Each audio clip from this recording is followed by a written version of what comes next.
आज तक उन्होंने हर कार्य केवल मेरे हित के लिए किया और मैं उन्हें अपमानित करती रही। क्यों इतनी आवेग में थी?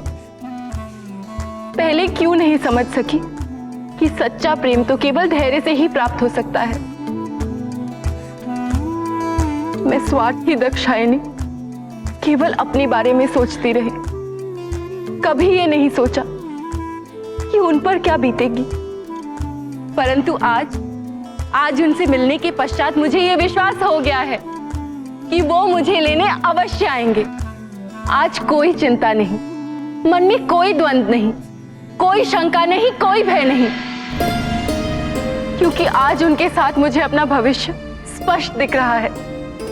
सच सती? हाँ दीदी हाँ, आपको विश्वास नहीं हो रहा है ना? मुझे भी नहीं हो रहा। जानती है, आज मुझे ऐसा लग रहा है जैसे मेरे जीवन में कभी कोई दुख था ही नहीं। बस अब माँ और पिताजी की अनुमति लेनी होगी, पर उसके लिए मुझे पूरे परिवार का साथ चाहिए। हम तुम्हारे और शिव के साथ हैं सती।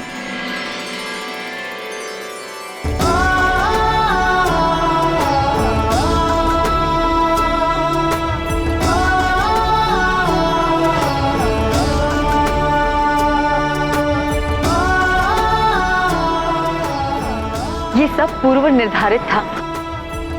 महर्षि भृगु की गणना कहती है कि सती और शिव का विवाह निश्चित है, इसे कोई नहीं टाल सकता। तो किसी के विरोध का कोई महत्व ही क्या? सती, दोष हमारा था। तुम्हारी यातना को समझना तो दूर, हम सब उसका कारण ही बनते चले गए। मैं क्षमा कर दो। नहीं दीदी, ये कैसी बात कर रही हैं आप? हमें अभी पता चला सती कि जटा के रूप में वे शिव ही थे जिन्होंने तुम्हें वचन मुक्त करवाने के लिए इतना अपमान सहा। यहां तक कि उन्होंने स्वयं को अपमानित कराने के लिए अपनी वो मूर्ति भी बनाई। हम ही मूर्ख थे जो समझ नहीं पाए शिव को। मैं भी उन्हें कहां समझ पाई दीदी। अभी उन्हीं से मिलकर आ रही हूं। जानती है, जब मैंने उनसे कहा कि मुझे भी अपने साथ कैलाश ले चली, तो उन्होंने क्या कहा? उन्होंने कहा, एक पुत्री के लिए अपने कुल की मर्यादा की रक्षा करना परम धर्म है और अपने मां और पिताजी के विरुद्ध जाकर मैं उनसे विवाह करूं, ये उन्हें कदापि स्वीकार नहीं। निसंदेह शिव ने मर्यादा को स्थापित करने का महान कार्य किया है। तो विलंब कैसा? चलो हम पिताजी को सत्य बता देते हैं। नहीं दीदी नहीं, अभी नहीं। पहले मुझे मां से बात करनी होगी, उन्हें सत्य से अवगत कराना होगा। यदि मां मान गई तो कदाचित पिताजी भी मान जाएंगे।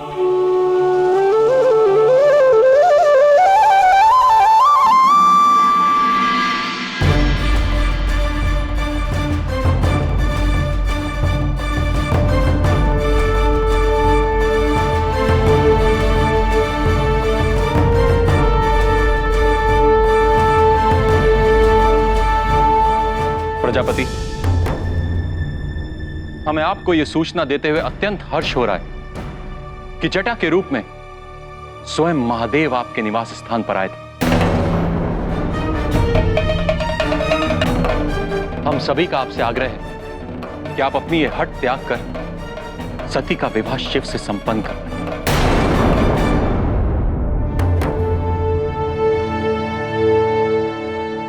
प्रजापति, ऋषि अत्रि ने जो कहा वो सत्य है। कदापि नहीं।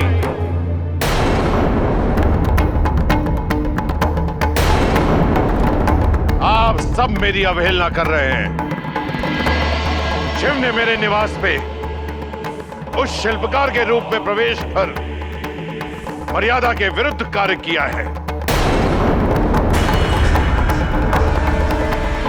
और आप सब उसका समर्थन करते हैं।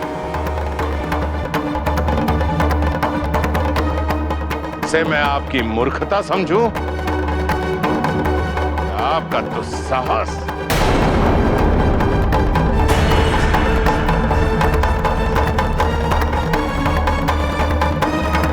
सती, तुमको शिव के बिना ही रहना होगा।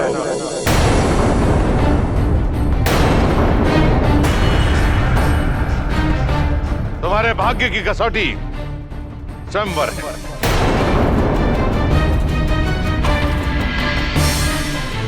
तुम्हें अपने लिए वर चुनना होगा और इसके अतिरिक्त तुम्हारे समक्ष और कोई विकल्प नहीं है। किंतु ये तो अन्याय है पिताजी। न्याय और अन्याय की शिक्षा अपने पिता को मत दो।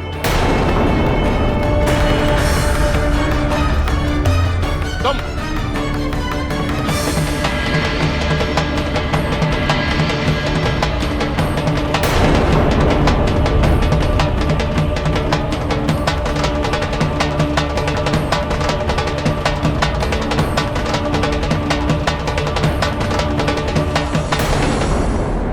मेरे अपने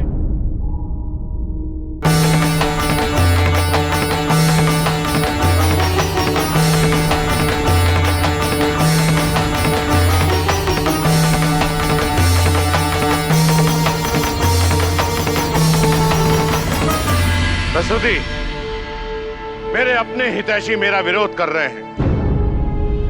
समझाइए अपनी पुत्रियों को और अपने जमाताओं को, सती का विवाह शिव के साथ कदापि संभव नहीं है।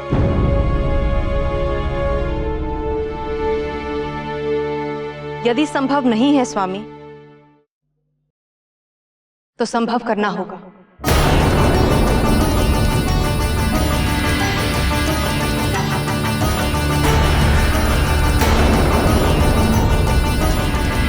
क्योंकि सती ही शिव की अर्धांगिनी होगी।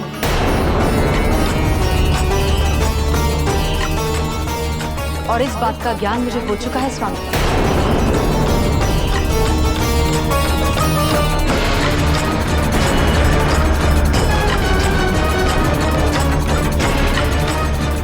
शिव से अच्छा वर सती को प्राप्त नहीं होगा स्वामी।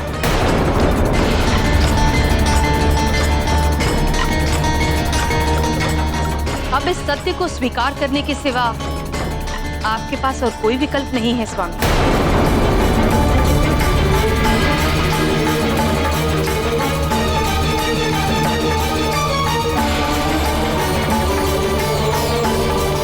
स्वयंभू मनु की पुत्री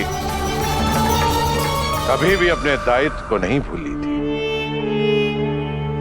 परंतु आज क्या हो गया? आज वो अपने कर्तव्य को कैसे भूल गई? मेरा कर्तव्य क्या है, इसका ज्ञान तो मुझे आज हुआ स्वामी। अपने दायित्व से अब तक चूकती रही, किंतु अब और नहीं, क्योंकि इस सत्य की अनुभूति मुझे हो चुकी है। पुत्री का विवाह और उसके सुखी जीवन की कामना तो हर माता पिता करते हैं।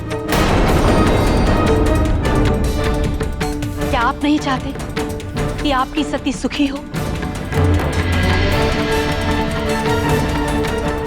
स्वामी, सती शिव के बिना अधूरी है।